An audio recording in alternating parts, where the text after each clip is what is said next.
buku gue pengen jadi jembatan pembaca untuk membaca ke buku utama gitu misalnya. Karena ketika buku gue udah dibaca, Kasavela Talks, ruang diskusi dan inspirasi. tentang apa? Tentang yang gue lihat aja gitu. Di sekitaran gue ada apa, gue komentarin kayak gitu. Tapi di situ apa ya? Dengan apa ya? Dengan isi kepala gue yang cukup cukup oleh tadi tuh pengayaan ataupun gudang dari buku-buku yang gue baca tadi di kepala gue. Nah dari situ responnya cukup macam-macam dari teman-teman tuh gitu. Salah satunya teman rekomendasiin, ya udah deh, ketimbang cuman ketimbang dalam tanda petik pebalasan gitu di media sosial di lain, udah deh bikin buku kayak gitu. Disuruh, bukan disuruh sih, kayak misalkan di ya cuman sekedar canda-candaan aja, kenapa sih nggak lu bikin buku aja kayak gitu Tio. Jadinya oh iya juga sih kepikiran gitu. Jadinya baru pas akhir di kampus tuh, akhir mahasiswa, baru tuh kepikiran apa namanya, kayaknya seru juga deh kayak gitu kalau misalkan gue kumpulin nih arsip-arsip, gue kumpulin arsip-arsip terus. Nah ini menariknya proses dari menulis dalam tanda petik ngasal gitu ya di media sosial menuju buku itu, ada proses di mana kita seakan-akan kalau nerbitin buku itu kayak punya beban, apa ya, kayak punya beban kalau misalkan ini tuh buku harus terstruktur, harus rapi gitu, harus padat kayak gitu tuh, kayak gitu. Jadinya pas dari media sosial yang dalam tanda petik kan ini bukunya bukan buku fiksi ya, buku non fiksi, kumpulan esai buku buat tuh. Jadinya buku kumpulan esai, bukan novel, bukan cerpen, bukan cerbung kayak gitu. Jadi kumpulan esai kayak gitu. Makanya tadi ketika dari proses apa namanya, kumpulan tulisan-tulisan di media sosial yang dalam tanda petik pabalatak tadi itu menuju buku, prosesnya itu sampai 3 bulan. Untuk apa? Untuk enggaknya selain apa ya, menertibkan diksi, kalimat dan sebagainya, juga ngasih semacam kayak catatan kaki. Kalau misalkan argumen gua kayak begini itu sebenarnya dapat dari buku apa kayak gitu, kayak gitu. Nah itu nempelin itu, ngasih catatan kaki, ngasih referensi itu cukup lama gitu, 3 bulan lah. Karena gue tadi tuh karena proses dari misalkan kayaknya gue pernah baca deh di buku ini tapi di mana ya gitu, nggak ada nih di buku-buku di yang ada di kosan gue, kayaknya di mana, oh di perpustakaan A gitu, di perpustakaan B gitu. Nah itu prosesnya hampir 3 bulan tuh kalau nggak salah gitu, untuk tadi tuh untuk nempelin referensi catatan kaki kayak gitu sih. Makanya sebenarnya eh, tadi tuh sih, buku gua tuh buku apa sih gitu ya, buku kumpulan esai yang namanya juga kumpulan, jadi disusunnya secara kronologis tadi. Tapi kenapa secara kronologis? Karena dari apa ya, catatan-catatan kecil gue di media sosial gitu sih. Jadi dari, kalau misalnya dari 2015 gitu, gue kumpulin tuh yang gue dapat nih dari media sosial gue, dari Line sih yang lebih tepatnya waktu itu. Nah di Line gue kumpulin terus, oh ini ada nih satu paragraf itu gue panjangin sampai kurang lebih 2 page, 2 halaman lah gitu, biar biar apa namanya, sesuai dengan batas essay opini lah, 1.200 gitu, 1.200 gitu. Jadinya itu tadi secara kronologis dari 2015 sampai 2000 berapa ya, 2017 kalau nggak salah, 2 tahun itu gue kumpulin tuh gitu. Jadinya kalau mau dibilang prosesnya kayak gitu gitu, dan prosesnya nggak ribet sih sebenarnya, karena ya tadi udah ada bahannya ya dari 2015 gitu, udah ada bahannya, jadi nggak ribet-ribet amat juga. Yang bikin jadi ribet itu ya tadi proses apa namanya, yang jadi bikin ribet itu proses nempelin itu loh, nempelin referensi catatan kaki kayak gitu. Oh ini dari buku A, buku B itu yang agak ribet gitu. Jadi nanti kalau misalkan lu dapat buku gua misalkan atau kan nanti gua kasih gitu, eh, apa namanya, lu bakal dapat deh pasti di tiap esai gua itu, subjudulnya itu, di tiap judul-judul esai gua dalam satu buku itu pasti ada catatan kaki. Dan banyak komentar juga dari beberapa teman-teman gue yang udah baca, apa namanya,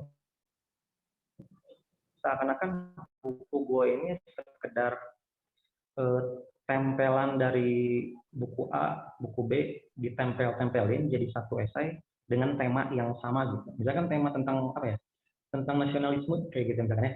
Karena gue lebih banyak bahas sejarah juga, nasionalisme kayak gitu misalkan. Misalkan gue ngambil satu chapter bukunya Bung Karno gitu. Gue ngambil satu chapternya Hatta gitu atau siapa kayak gitu. Elson misalkan kayak gitu. Gue satu-satuin terus jadi satu paragraf, satu satu esai kayak gitu. Terus gue bisa bilang juga gitu tim, maksudnya ini apa namanya, pendahuluan juga ya, sebagian pendahuluan agak panjang gitu. Gak apa-apa. Jadi terus gue bisa bilang juga yang memang tujuan gue bikin apa namanya, bikin buku ini memang bukan sekedar untuk apa ya, maksudnya bikin pembaca itu, buku gue pengen jadi jembatan pembaca untuk membaca ke buku utama gitu misalnya. Karena ketika buku gue udah dibaca sama pembaca, terus dia notice ternyata ini ada apa namanya di catatan kaki gitu atau enggak di badan tulisannya gitu. Ternyata ini ada ini nih, ada yang menarik nih, ada istilah menarik nih, atau ada kutipan langsung yang menarik nih kayak gitu. Otomatis kalau dia tertarik gitu, dia kan pasti kayaknya gue perlu deh baca buku ini gitu. Karena kan gue cuman terbatas ya, esai cuman 1.200. Nah, otomatis gue nggak mungkin masukin semua ini kan, semua apa ya, menerangkan semua istilah atau menerangkan semua kutipan langsung itu gitu, cuman seadanya aja kayak gitu. Ya memang begitu tujuannya gitu, pengen jadi jembatan aja gitu. Itu banyak tuh kayak kemarin misalkan tuh, ini tadi terakhir itu waktu bedah buku sama penerbit gua, ada juga tuh beberapa senior dan juga dosen yang bilang kayak gitu tuh, bukunya sekedar tempelan dan sebagainya. Ya gue terima kritik itu, tapi gue juga apa namanya, coba ngasih posisi, ngasih jawaban. Kalau misalnya tadi tujuannya ini pengen jadi jembatan aja gitu deh, kayak gitu. Itu Theo. Wah, mantap ya. Dari hobi baca akhirnya bisa jadi buku tuh. Tapi ngomong-ngomong, tadi kan apa sih judul bukunya dan kenapa lu pilih judul itu untuk buku lu? Ya, jadi buku gua judulnya agak panjang ya. Judulnya Seperti Kapas Kenangan Mudah Melayang Saat Ditiup Angin Masa Depan ya. Waduh, Panjang banget ya.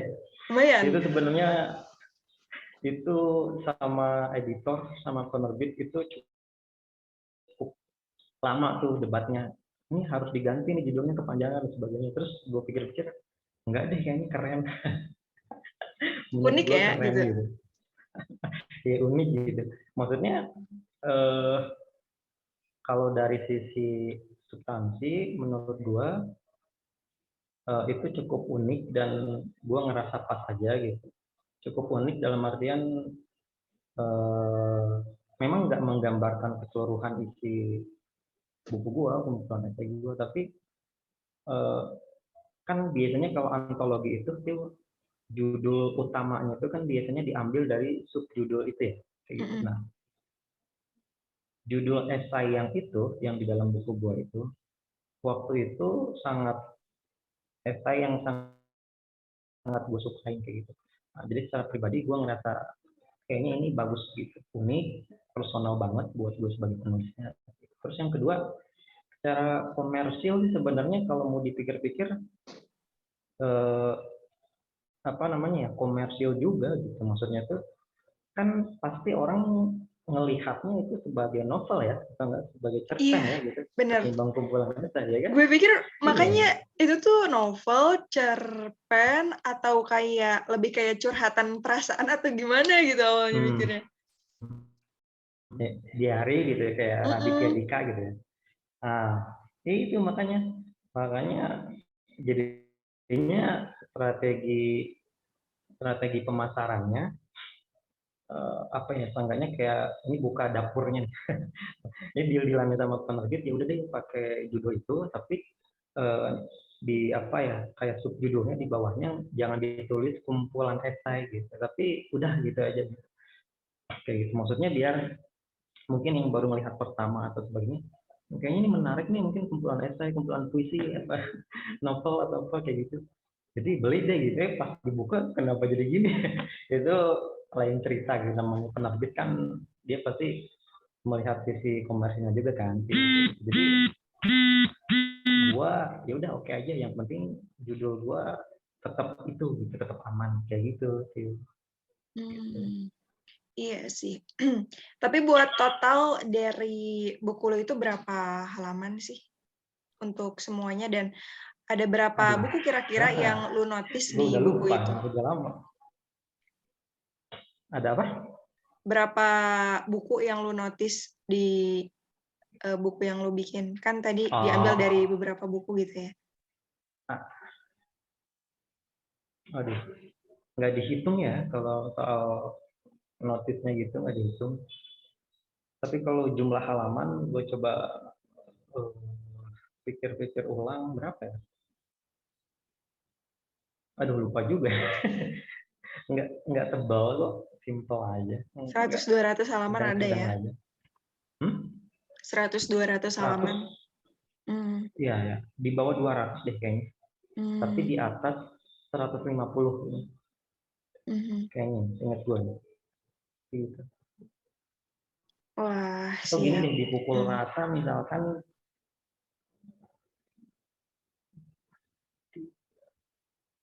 kurang lebih gua tuh ada 30 esai kalau nggak salah ya. 30 esai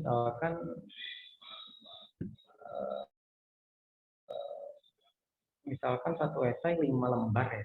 5 kali 3 150 mungkin ya. Mhm. 150 sampai 160 kali ya. Mhm. 150 170 kali ya.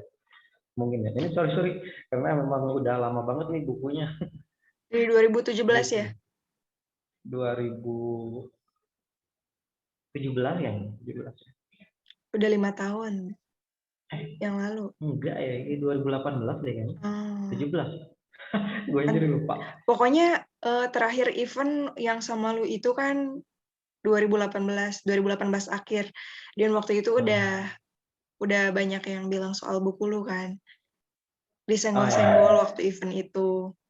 Jadi baru-baru ya kayaknya itu ya. Iya, iya. Oke, oke. Mm-mm. Nah, terus kan ini ya tadi yang dibahas juga ada dari sejarah, nasionalisme dan lain-lain. Kenapa sih tema sejarah ini menjadi sesuatu yang menarik buat lo? Padahal kan jurusannya administrasi publik gitu kan.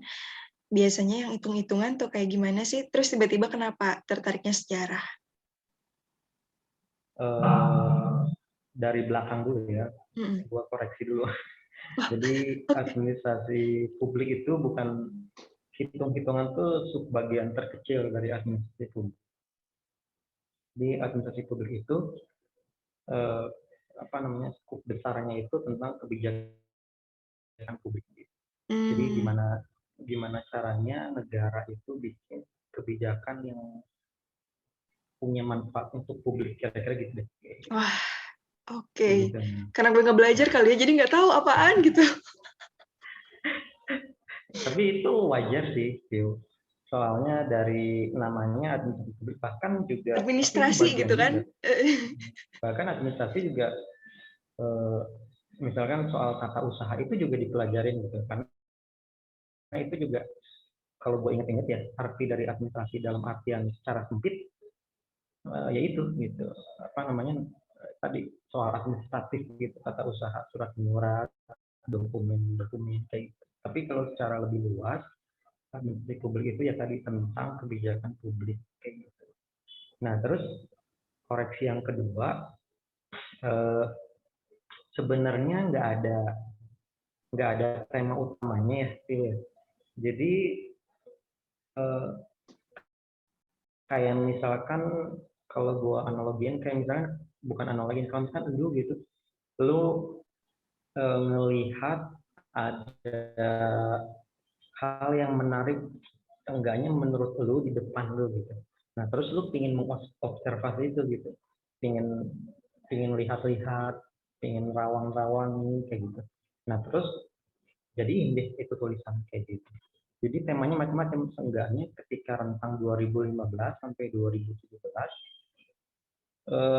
kegelisahan hati gua gitu, ataupun atas peristiwa macam-macam kejadian, atas lalu lintas peristiwa yang ada di mata gua gitu, kayaknya menarik nih, harus dikomentari gitu. Jadi bahasanya dikomentari, harus dikomentari nih, kayaknya perlu nih dikomentarinya lewat apa, lewat tulisan kayak gitu. Jadi benar-benar nggak ada tema yang saklek tentang apa gitu.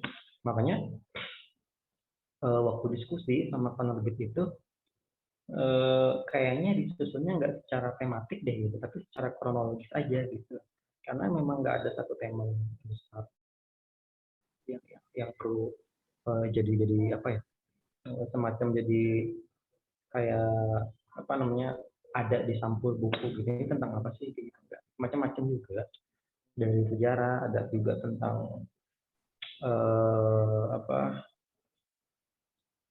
tentang anak kecil, gue bahas juga tentang anak kecil, terus juga tentang Avengers juga gue bahas gitu. Wah, Ada juga tentang isu tentang perempuan juga ada bahas gitu. Waktu itu karena lagi apa namanya pemilu Amerika ya, Hillary sama Trump gitu. Nah, post juga di situ membela Hillary kayak gitu. Kayak perspektifnya, sudut pandangnya perempuan. Kayak. Terus juga tadi Avengers juga gue coba, Avengers itu gue coba kaitin sama apa namanya posisi KPK ya waktu itu, yang seakan-akan ini lembaga negara tapi kok kuat banget gitu waktu itu ya. Kalau sekarang kan sudah begitulah kayak gitu, agak nggak sepakat juga gue kalau sekarang KPK kayak gitu. Intinya terus juga baca apa namanya, bahas tentang anak kecil kayak gitu gimana. Nah, cuman benang merahnya itu selalu gue kaitin dengan eh, seenggaknya eh, apa ya, posisi sejarahnya kayak gimana sih kayak gitu. Misalkan kayak gini, eh, misalkan tentang anak kecil tadi itu, menarik loh gitu. Misalkan terus gue ngutip bukunya Pangeran Cilik gitu, dari seorang novelis Perancis gitu. Jadi di situ kenapa gue masih ingat sampai sekarang, kan ini menarik banget gitu sih. Gue mulai mulai menulis esainya waktu itu karena gue lagi posisinya kayak sekarang apa namanya, posisinya lagi lebaran gitu, Ramadan atau lebaran. Gue lagi jalan-jalan sama ponakan gue, masih kecil banget kayak gitu. Di kampung ya tentunya, kayak gitu, di kampung gue gitu, di kampung orang tua, kalau gue kan di Bandung gitu. Di kampung orang tua di Kebumen kayak gitu. Gue nyeritain tentang dia gitu. Terus gue menulisnya pun di sana gitu. Gue kepikiran tentang bukunya Pangeran Cilik. Lupa gue nama pengarangnya gitu. Tapi di situ ada satu hal yang menarik tuh. Misalkan, jadi si Pangeran Ciliknya ini, dia ngegambar tuh, ngegambar topi gitu. Dia ngegambar topi. Maksudnya bukan ngegambar topi, ngegambar gajah dimakan ular. Nah, digambar ular gitu. Bentuknya karena gajahnya dimakan ular, bentuknya itu jadi kayak topi. Perutnya jadi gemuk, kan kalau ular makan sesuatu yang gede kan jadi gemuk ya. Ya kan? Nah, si bocah itu anehnya ngegambarnya mirip topi gitu. Terus dia nanya nih ke orang dewasa gitu. Om, kalau ngelihat ini apa gitu? Rata-rata orang dewasa jawabnya ini topi gitu. Bukan ular yang isinya perut gitu. Artinya apa? Artinya ada imajinasi antar orang dewasa dan anak kecil yang berbeda kayak gitu. Nah kayak gitu. Nah terus juga di situ gue kutip misalkan penyair India, lupa lagi gue siapa nama penyairnya, tapi gue ingat yang menarik itu kayak gini sih. Anak kecil itu dia aktivitasnya kalau misalkan di pantai dia ngumpulin batu, beres ngumpulin batu ya dibikin piramid atau gimana deh kayak gitu, terus dia buang lagi tuh kayak gitu. Nah tapi untuk ukuran orang dewasa dia mikirnya ngapain sih ya, nggak ada kerjaan gitu kan, ngumpulin batu terus dibuang lagi gitu, nggak ada kerja, nonsense kayak gitu. Nah terus juga eh, di esai itu, salah satu esai itu gue bikin juga salah satu buku itu, esai di dalam esai itu gue juga nyeritain juga tentang tadi itu ternyata kalau orang dewasa itu lebih banyak mikirin soal eh, hal-hal yang mungkin kalau kita bisa disebut materialistik dan sebagainya, kayak gitu, kebendaan sebagainya, waktu yang dikalkulasi dan sebagainya kayak gitu. Nah, gue kaitin nih, ini ada makanya tadi tentang sejarah, gue kaitin dengan gimana waktu itu Syahrir di Banda Neira gitu. Jadi di Banda Neira itu Syahrir kelihatan banget dia bahagia banget gitu. Posisinya waktu itu kenapa di Banda Neira? Syahrir ini kan pejuang ya, gitu. Pejuang kemerdekaan misalkan kayak gitu deh, sama Hatta, sama Soekarno. Nah, karena aktivitas perjuangannya itu dia dibuang tuh di Banda Neira gitu.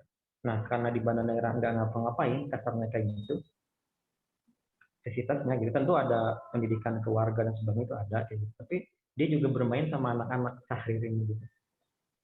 Nah Syahrir itu dia bikin sering nulis sama istrinya di Belanda, sering berkirim surat, sering saling ngirim surat gitu. Romantis banget di situ Syahrir. Sisi personal Syahrir apa namanya kebuka gitu. Syahrir itu salah satu dalam suratnya itu bilang di Banda Neira ketika bersama bocah-bocah anak-anak Banda Neira, saya merasa bebas kayak gitu. Imajinasi saya merasa lebih terbuka ketika bersama anak-anak kayak gitu. Nah intinya kayak tadi tuh kurang lebih tubuh esai gua di dalam buku tadi kurang lebih sama kayak esai tentang anak kecil itu gitu. Tentang bocah tadi itu. Jadi isinya tentang tadi tuh balik lagi ke awal tadi tentang kutipan-kutipan tempelan-tempelan dari buku A, buku B, kutipan-kutipan dari tokoh A, tokoh B gitu. Tokoh politik tentunya dan juga penyair dan sebagainya. Nah terus dijahit dari jadi satu esai gitu. Nah memang lebih banyak gue menjahitnya dengan apa ya menghubungkan peristiwa yang harus gue komentarin itu dengan peristiwa di masa lalu ataupun dengan tokoh-tokoh politik atau sejarah di masa lalu misalkan kayak Syahrir tadi itu gitu sih. Wah, siap. Jadi menarik banget ya, banyak tema yang diangkat, banyak bahasan, dan jadi sesuatu yang unik gitu loh, karena dirangkum dari berbagai fenomena kehidupan gitu. Nah, ini juga lu bisa nulis banyak ini karena rajin baca buku juga ya? Ini ngefek nggak sih sama lu rajin baca buku sama nulis? Pasti banget banget. Menulis itu bahan bakarnya harus baca. Gue selalu mengulang-ulang itu. Selain begini ya, apa dengan membaca kosakata lu tambah banyak. Dengan membaca gudang perbendaharaan kata lu juga tambah banyak. Juga dengan membaca referensi ataupun ketika lu butuh pegangan dalam ilmiah ataupun seseorang yang kita anggap besar gitu, karena reputasinya dan sebagainya gitu, kita bisa callback ke isi kepala kita terus oh kayaknya pernah deh di buku ini, kita cari deh di mana gitu, kita pernah baca buku itu kayak gitu. Jadi penting banget apa namanya membaca itu. Jadi kalau mau menjadi penulis otomatis juga harus membaca dong. Karena membaca itu kan salah satu risetnya juga gitu. Karena ini pun bukan jadi jadi rekomendasi ataupun nasihat buat penulis esai ataupun opini ataupun fiksi gitu. Tapi untuk penulis novel cerpen pun kan butuh riset juga kan. Selain butuh riset, juga butuh daftar referensi kayak gitu.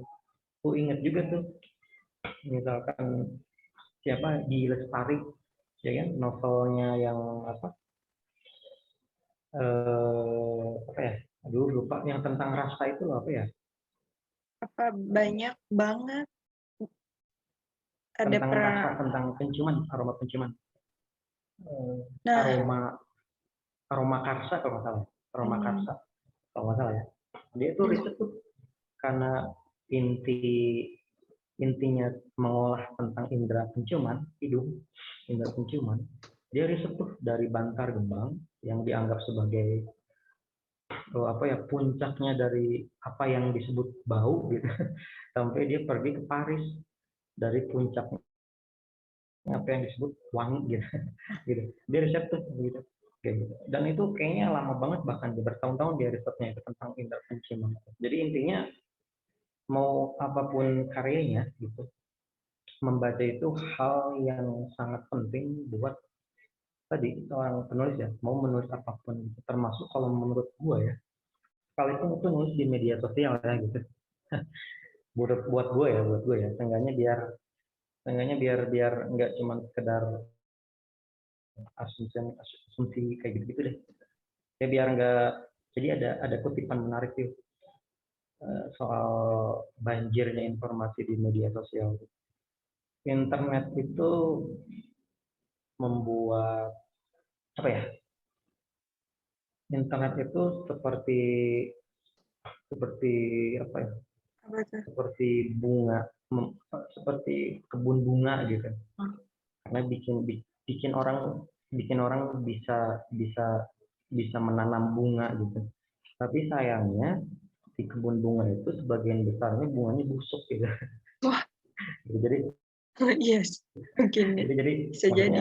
Artinya apa? Artinya di internet ya, di media sosial mungkin ya, bagi yang menulis kutipan itu ya tadi kebanyakan asumsi busuk gitu.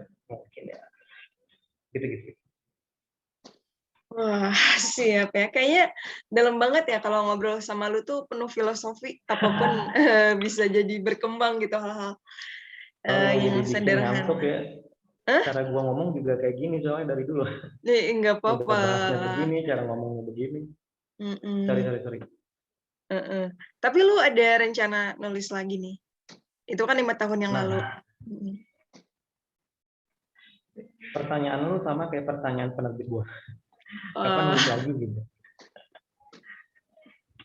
Gue jawab nggak tahu. Karena sibuk ya? Mudah-mudahan aja.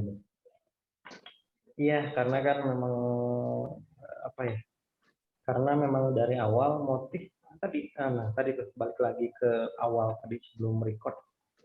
Karena memang tadi tuh motif gue menulis memang nggak mau jadi penulis gitu.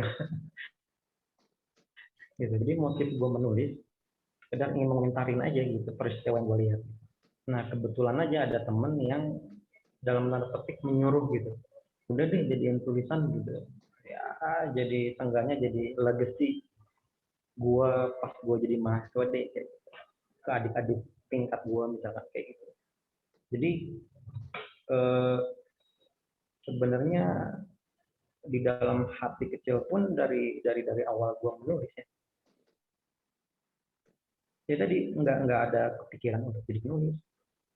Terus juga yang kedua nggak terlalu ada kepikiran untuk soal royalti dan sebagainya. Jadi seenggaknya menjadi arsip gue yang terserat di mana-mana itu dikumpulin jadi satu buku. Seenggaknya itu jadi satu hal yang buat gue kan sering bilang ya kalau katakan Malaka tadi itu tuh, ya kan, kalau misalkan buku itu bikin kita jadi abadi gitu loh.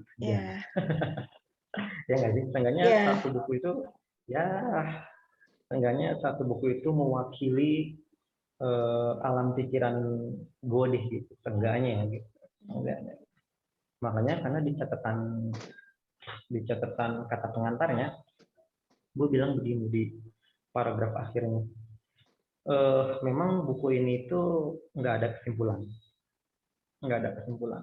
Ketika lu baca buku ini, lu bisa baca secara loncat-loncat karena nggak nyambung, masing-masing esainya nggak nyambung.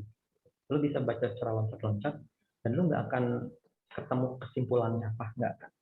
Jadinya yang pingin gue tekanin adalah seenggaknya ketika lu membaca buku ini atau teman-teman membaca buku gue ini, gue berharap bisa menemukan benang merah apa yang gue bela atau enggak benang merah apa yang gue ingin utarakan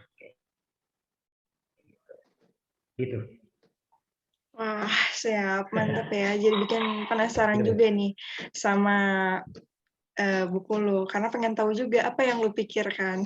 Semua terangkum di sana. Bukan perasaan kali ya, kalau gue misalnya bikin novel, bahasnya perasaan-perasaan. Kalau lu lebih... Gue tahu tuh, Hah? gue masih inget tuh Phil, waktu lu cerita tuh di awal-awal tuh, yang lu mau nerbitin buku pertama lu tentang lu sama Buddhis kan ya? Iya, oke.